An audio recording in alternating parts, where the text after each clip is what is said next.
खबर जबलपुर से। Deputy collector निशा बांगरे के इस्तीफा केस में सुप्रीम कोर्ट के निर्देश पर आज हाईकोर्ट में सुनवाई हुई। जबलपुर हाईकोर्ट ने सरकार को निर्देश दिए हैं। सरकार को 3 दिन में इस्तीफे पर कार्रवाई करने के निर्देश जारी कर दिए हैं। 23 अक्टूबर तक इस्तीफे पर कार्रवाई करने के निर्देश दिए गए हैं। 27 अक्टूबर को हाईकोर्ट में सरकार एक एक्शन टेकन रिपोर्ट पेश करेगी।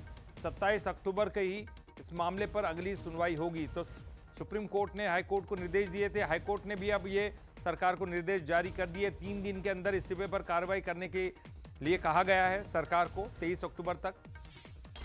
तो सरकार इस पर एक्शन टेकन रिपोर्ट भी सौंपेगी।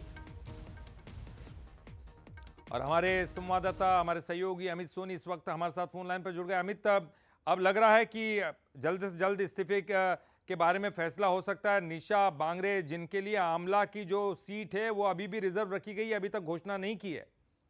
बेशक ललित जी, आपको बताना चाहूंगा कि 3 दिन पहले निशा बांगरे सुप्रीम कोर्ट में याचिका लगाई थी। सुप्रीम कोर्ट ने इस याचिका पे गौर करते हुए तब निशा बांगरे को वापस हाईकोर्ट जाने की सलाह दी थी और उसके बाद हाईकोर्ट में इस मामले को लेकर के आज सुनवाई हुई है।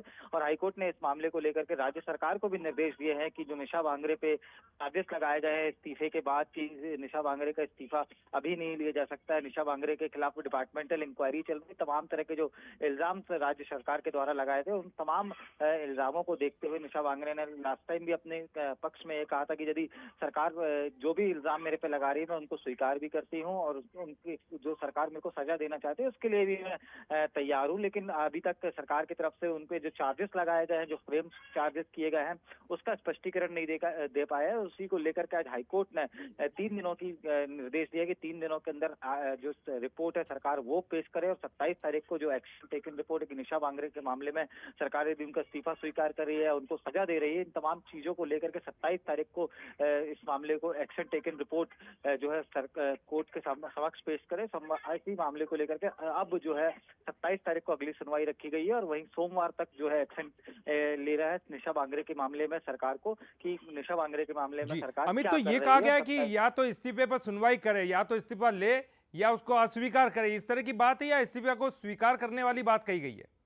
नहीं नहीं जी, ऐसा नहीं है, क्योंकि इस्तीफा निशा बांगरे दे चुकी है। इस्तीफे के बाद निशा बांगरे के खिलाफ कुछ चार्जेस लगाए गए थे, इसी की वजह से इस इस्तीफे को होल्ड कर दिया गया था। क्योंकि जब तक ये इस्तीफे जो चार्जेस लगाए गए हैं, जो अपराध जो चार्जेस लगाए हैं निशा बांगरे पे, वो जब तक सिद्ध नहीं हो जाते तब तक उनका इस्तीफा नहीं लिया जा सकता। क्योंकि ये पूरा मामला जो है और शायद उसी वजह से शायद कांग्रेस ने भी वो आमला की जो सीट है वो रिजर्व रखी, अभी तक उस पर उम्मीदवारों की घोषणा नहीं की है। उनको भी शायद ये उम्मीद है कि निशा बांगरे का इस्तीफा स्वीकार कर लिया जाएगा जो होल्ड पे रखा हुआ है। बहुत बहुत शुक्रिया अमित इस पूरी जानकारी के लिए।